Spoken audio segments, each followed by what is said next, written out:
Olá, tudo bem com você? Seja bem-vindo a mais um vídeo do canal Defensores. Hoje o assunto é 144 mil, esse grupo enigmático que tem causado aí uma grande polêmica mundo afora, no mundo teológico, entre as seitas. Por exemplo, as Testemunhas de Jeová acreditam que são eles os 144 mil.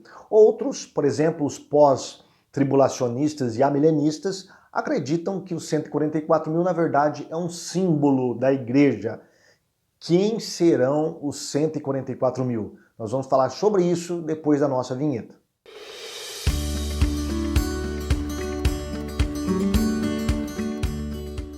Muito bem, voltamos e nós queremos saber quem são os 144 mil do Apocalipse, que tem causado tanta polêmica, né? Existem dois lugares no Apocalipse que falam sobre este grupo. O primeiro lugar, capítulo 7, e o segundo lugar no capítulo 14 do livro do Apocalipse. Perdão. No capítulo 7, eles são descritos como servos de Deus, tá? Eles são selados por Deus e eles fazem parte das tribos de Israel.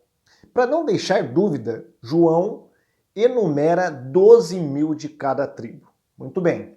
No capítulo 14, nós temos mais algumas descrições. Eles são descritos como tendo o nome do Pai nas suas testas.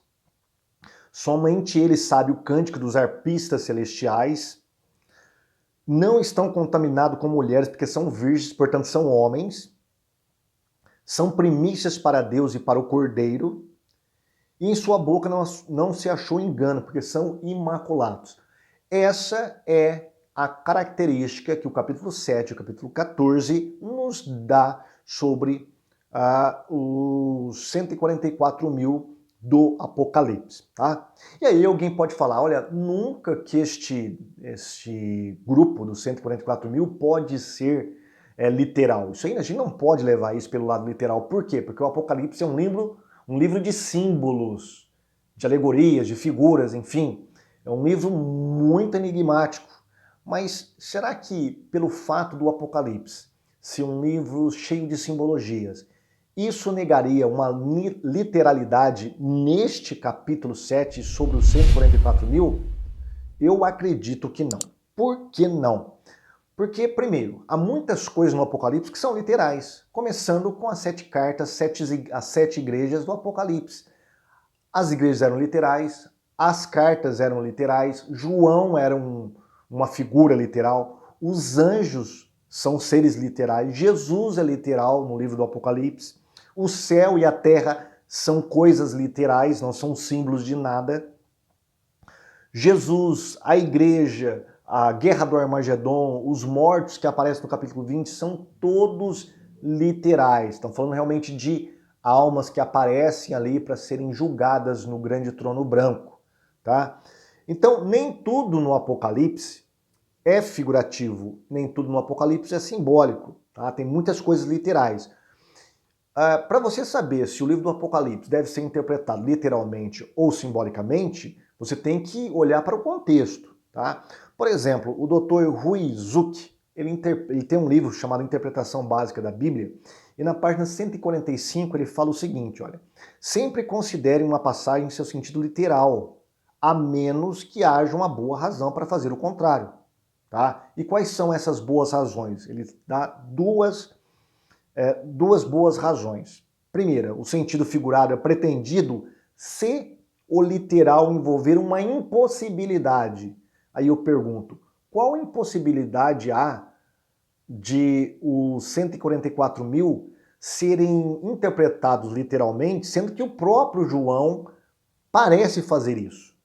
Tá? Então não há nenhuma impossibilidade. Pode ser judeus? Claro que pode, tanto é que João fala que são de todas as tribos de Israel. E para não deixar dúvidas, ele enumera 12 mil de cada tribo de Israel, para falar assim, olha, isso aqui são judeus de verdade, gente. Isso aqui é literal, tá bom? A segunda impossibilidade que o Dr. Zuck fala é que o figurado é pretendido se o significado literal for um absurdo. Por exemplo, quando você vai lá nos Salmos, né, onde fala que Deus te protegerá debaixo das suas asas, é claro que se você levar isso de modo literal, vai gerar um absurdo, né? Deus não tem asas, né? Então isso é em sentido figurativo, Deus não tem asas, tá? Não há nenhuma impossibilidade, nenhum absurdo. Aliás, é uma impossibilidade e um absurdo, já que em João 4:24 fala que Deus é espírito, tá bom? Mas aqui em Apocalipse não há nenhum absurdo em você interpretar literalmente como sendo os judeus os 144 mil. Tá? Então essa questão de que o Apocalipse é simbólico, então você não pode interpretar os 144 mil como sendo literais, isso é balela, é um argumento muito fraco, tá bom? Mas tem um outro argumento que as pessoas usam, né? Elas falam assim, principalmente aqueles que não são pré-tribulacionistas ou dispensacionalistas, são pós ou amilenistas. Eles vão falar assim, ó, aqui os 144 mil é um símbolo da igreja. Porque a partir do verso 9, né, vai do verso 1 ao verso 8, falando 144 mil, e a partir do verso 9, João começa a observar uma grande multidão no céu. Então esses intérpretes falam o seguinte, olha, aqui os 144 mil é visto sobre a ótica da igreja militante, a igreja na terra. E aqui, a partir do verso 9, João vê a igreja, né, sobre a ótica da igreja triunfante, não mais militante, a igreja glorificada. Por isso que ele vê ela no céu. Tá? É interessante esse raciocínio, só que ele não passa no teste bíblico. Por quê? Porque o próprio João faz questão de diferenciar esses dois grupos. Tá? Primeiro, os 144 mil é composto com um número fixo, 144 mil de Israel. Para não deixar dúvidas, João fala que é 12 mil de cada tribo, sendo 12 vezes 12 dá 144. No caso, 144 mil. Agora, quando você vai para a grande multidão, você não tem um número fixo. A grande multidão é aquela multidão que ninguém podia contar, ou seja, é um número indefinido. Portanto, são completamente diferentes. Enquanto um tem um número fixo, a outra tem um número indefinido. Enquanto 144 mil são apontados como tendo origem nas 12 tribos de Israel, lá a grande multidão é de todas as tribos, povos e línguas. Não mais só de judeus, mas de todos os povos da face da terra. Tá bom? Então essa é uma outra diferença. Segundo, a grande multidão, não fala o texto bíblico, ele não deixa claro, mas é composta com certeza por homens e mulheres. Enquanto os 144 mil, conforme o capítulo 14, ele é composto apenas por homens virgens, que não tocaram em mulheres. Tá? Enquanto a grande multidão é composta por mártires, né, porque fala que ela está com palmas nas suas mãos, que é um símbolo do martírio, de acordo com o contexto do Apocalipse, esses são os mártires da grande tribulação, que lavaram suas vestes no sangue do Cordeiro. Aos 144 mil, eles não são mártires. Tá? Portanto, nem a grande multidão simboliza a igreja no seu coletivo nesses 2000 anos de cristianismo, e nem ela é um sinônimo dos 144 mil. Nós vimos que os dois grupos são diferentes, e a grande multidão é diferente da igreja, porque a igreja não é composta apenas por mártires, como é mostrado a grande multidão, tá bom? Mas aí alguém pode sacar a seguinte objeção, olha, esses são judeus de fato, mas são judeus espirituais. Sabe por quê? Porque Paulo, em muitas partes das suas epístolas, ele vai falar sobre um judaísmo espiritual, né? Então, por exemplo, alguém pode citar Gálatas 3,7, quando Paulo fala, sabei, pois os que são da fé, esses são filhos de Abraão. Ou talvez Gálatas 6,16, e a todos quantos andarem conforme esta regra, a paz e misericórdia sobre eles e sobre o Israel de Deus. Aí alguém pode citar aqui esse versículo, né, e destacar essa expressão, Israel de Deus. Tá vendo? A igreja aqui por Paulo é chamada de Israel de Deus. Portanto, são judeus espirituais. Ainda em Romanos capítulo 9, Paulo fala, 9, versículo 6 ao 8, Paulo fala, nem todos que são de Israel são israelitas, não são os filhos da carne que são os filhos de Deus. E por fim, eles podem citar também Tiago, né? Tiago escrevendo à igreja, ele fala, capítulo 1, versículo 1, Tiago, servo de Deus e do Senhor Jesus Cristo, as 12 tribos que andam dispersas, Tá vendo? Aqui Tiago chama a igreja de 12 tribos. Por isso, lá em Apocalipse, nós podemos interpretar a igreja como sendo a igreja, porque são judeus espirituais. E ainda alguém pode falar de Pedro, né? Pedro, apóstolo de Jesus Cristo, aos estrangeiros dispersos. Tá vendo? Pedro usa um linguajar judaico para falar da igreja gentia, né? Mas vamos interpretar isso dentro do seu contexto. Primeiro, nós não negamos a questão da descendência espiritual de Abraão, né? Deus deixou bem claro, Abraão seria pai de muitas nações, de muitos filhos, inclusive aqueles da fé, como Paulo deixa bem claro no capítulo 5 de Romanos. Nós somos filhos espirituais de Abraão pela fé. Mas isso não invalida o que está escrito em Apocalipse, capítulo 7 e 14, sobre 144 mil. São coisas completamente diferentes. Uma coisa é você ser filho de Abraão pela fé, porque você creu em Cristo e assim você entra na promessa, né? Outra coisa são os 144 mil. Então, uma coisa tem que ser interpretada dentro do seu contexto e a outra dentro do seu contexto específico também, tá bom? Por exemplo, no capítulo 9 de Romanos, Paulo deixa bem claro que Deus não abandonou o seu povo, ou negou o seu povo. Tá? Deus tem promessa para Israel, para o Israel étnico. Em Gálatas 6,16, quando fala sobre Israel de Deus, não tem nada a ver com a igreja. Preste atenção, como diz o versículo. Paz e misericórdia sobre eles. Eles quem? Aqueles que Paulo está falando, da igreja gentia. E sobre o Israel de Deus. Quem é esse Israel de Deus? São judeus convertidos ao cristianismo que mantiveram a sua fé em Cristo, né, e foram justificados pela fé e não pelas obras da lei, que são os judaizantes que Paulo está condenando nessa epístola de Gálatas. Tá? Então nós temos dois tipos de judaísmo aqui. Aqueles que são os remanescentes, né, que Paulo chama aqui de igreja de Deus, de Israel de Deus, são aqueles que exercem fé em Cristo e são justificados unicamente pela fé, e os judaizantes que queriam manter a sua fé em Cristo, mas baseado na lei de Moisés. Esse Paulo não admite, mas eles chamam esse outro grupo, né, os justificados pela fé, os judeus justificados pela fé, de Israel de Deus, e separa eles dos gentios, dentro dessa comunidade da Galácia, ali, para a qual essa carta foi escrita. Tiago, lembre-se, quando o Tiago fala servo de Deus e do Senhor Jesus Cristo, as 12 tribos que andam dispersas, está escrevendo para judeus. Para judeus. Se não me engano, no capítulo 21 de Atos, mostra o encontro de Paulo com Tiago, e ali dentro daquele contexto, Tiago fala para Paulo, olha, muitos aqui que são zelosos pela fé, têm abraçado, que são zelosos pela lei, têm abraçado a fé. Tá? De modo que você está sendo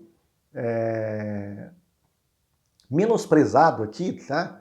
Estão fazendo uma propaganda negativa sua de que você ensina a quebrar a lei de Moisés. Para que eles caem por terra com esse argumento, com essa fake news, você deve fazer votos e cumprir esses votos no templo junto com alguns irmãos que nós temos aqui na igreja. E Paulo foi e fez isso. Ou seja, a igreja que Tiago administrava em Jerusalém, no qual ele era bispo, era uma igreja eminentemente gentia. Aqui nós estamos falando da primeira leva de cristãos, que são judeus, tá? Era uma igreja totalmente de descendência judaica. Tiago está escrevendo para elas. Por isso que ele pode falar as 12 tribos que andam dispersas, porque ele estava escrevendo para judeus. Assim também Pedro, quando ele fala aos estrangeiros dispersos, está usando uma linguagem da diáspora, tá? Que só se aplica a judeus. E no capítulo 2, versículo 12, ele diz, olha, tendo o vosso viver honesto entre os gentios. Ou seja, ele está falando que esses crentes para os quais ele está escrevendo eram judeus que deveriam dar testemunho perante os gentios. É uma linguagem completamente gentia. Tá? Então, toda essa fraseologia, tanto de Tiago quanto de Pedro, é uma fraseologia completamente judaica. Então, isso aqui não pode falar que lá em Apocalipse nós devemos encará-los como judeus espirituais, porque Paulo fala em algumas das epístolas que nós somos filhos de Abraão pela fé, tá? Isso não tem nada a ver uma coisa com a outra. Muito bem. Geralmente, quem adota essa postura, né, de falar que nós somos judeus espirituais, são um pessoal adepto de uma tal teologia da substituição. Que teologia é essa? Esse pessoal que acredita que a igreja foi substituída, aliás, Israel foi substituído pela igreja. Israel no Antigo Testamento era a igreja, enquanto que a igreja no Novo Testamento é o Israel de Deus. Então eles acreditam que Israel, ao rejeitar o Messias, foi abandonado por Deus, foi descartado do plano de Deus, e agora Deus colocou a igreja para tomar conta, né, deste plano, para ser favorecida, beneficiada com o novo plano que Deus tem para a humanidade. Tá? No entanto, veja bem, Paulo faz diferença entre Israel e a igreja. Em nenhum lugar na Bíblia, e eu desafio qualquer um a provar isso, em nenhum lugar na Bíblia Israel é confundido com a igreja. Em nenhum lugar. Tá? Você tem que fazer um malabarismo teológico muito grande para tentar confundir Israel com a igreja.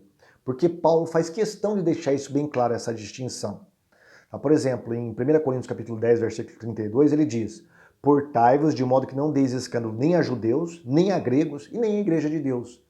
Ele distingue aqui três povos: os gentios, que eles chamam de gregos, os judeus, tá? E a igreja. A igreja não tem nada a ver com Israel, tá? Uma coisa é Israel, outra coisa é a igreja. Deus tem planos para Israel e tem planos para a igreja. Deus tem promessas específicas para Israel e promessas específicas para a igreja. Em Efésios 3,39, né, Paulo 3, do 3 ao 9, Paulo vai falar que Israel vem antes da igreja. E a igreja, na verdade, é um mistério que apareceu agora recentemente. Paulo vai falar que a igreja é um mistério que não estava no Antigo Testamento. A igreja não é conhecida no Antigo Testamento. Quem faz as vezes do povo de Deus no Antigo Testamento é Israel. Agora Deus inaugura a igreja, que é composta de gentios e judeus, formando um só homem, um só corpo, tá? Mas isso não inviabiliza as promessas que Deus tem para Israel. Deus ainda continua com promessa para Israel, conforme mostra o capítulo 9 e o capítulo 11 do livro da Epístola aos Romanos.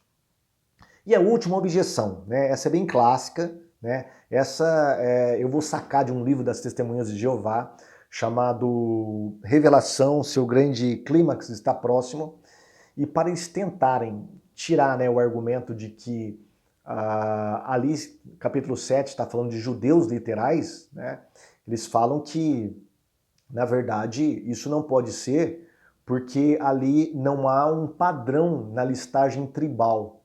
Ou seja, o que eles estão querendo dizer é que aquela listagem de Apocalipse capítulo 7 não corresponde a um suposto padrão de listagem tribal que aparece no Antigo Testamento. Ou seja, eles acreditam que todas as vezes que aparece as 12 tribos de Israel no Antigo Testamento, existe um padrão. E lá no Apocalipse foge desse padrão. Por que foge? Porque falta duas tribos, a tribo de Dan e a tribo de Efraim. Elas estão fora. Tá? Você pode olhar ali no capítulo 7, que não aparece nem a tribo de Dan e nem a tribo de Efraim. Mas isso é totalmente explicável, tá? Primeiro, a questão da tribo de Efraim. José entra no lugar de Efraim. Lembra que José deu origem a duas tribos, tá? Duas tribos.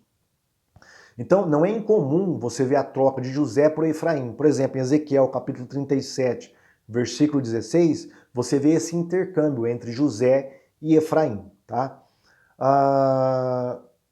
Uma outra coisa interessante, se nós formos levar literalmente os filhos de Jacó, as tribos de Israel, nós temos que contar 13 tribos e não só 12. Lembra que José deu origem a mais duas tribos, foram incluídas. Então nós temos 13 tribos, mas parece que os escritores do Antigo Testamento, para deixar uma simetria, eles colocam apenas 12 tribos e deixam uma tribo sempre de fora, tá? Olha que interessante, por exemplo, para manter essa simetria de 12, sempre uma tribo é descartada. Em Deuteronômio, capítulo 33, quando, por exemplo, Moisés vai abençoar as 12 tribos, vai trazer bênção, né, e um sermão para as 12 tribos, para manter essa simetria de 12, Moisés deixa de fora a tribo de Simeão. Então, em Deuteronômio 33, na listagem tribal, não aparece Simeão. Aparece Efraim, aparece Dan, mas Simeão não. Então Simeão é deixado de fora. Em Gênesis capítulo 49, na verdade, quando Jacó, né, vai dar a bênção, né, ele está na hora da morte, chama os seus filhos para dar a bênção. Ele deixa de fora da sua bênção uma tribo, a tribo de Efraim. Olha que interessante, Simeão é colocado. Quem fica de fora dessa vez? Efraim. Sempre uma tribo fica de fora para ter a simetria de 12. Em Ezequiel 47 e versículo 48, Ezequiel deixa de fora a tribo de Levi. Não é mais Efraim, não é mais Simeão, não é mais Dan. É sim a tribo de Levi. Então, no livro de Apocalipse, você tem alguns números, né, simbólicos muito interessantes, que são proeminentes. O número 7, o número 4, o número 10 e o número 12. Tá? Daí essa simetria. Daí, talvez, porque não apareça, né, lá no capítulo 7, duas tribos que são substituídas pelos filhos de José. Tá bom? Então, essas são as características dos 144 mil. Vamos levar a Bíblia a sério, tá? Então vamos interpretar a Bíblia como ela de fato deve ser interpretada.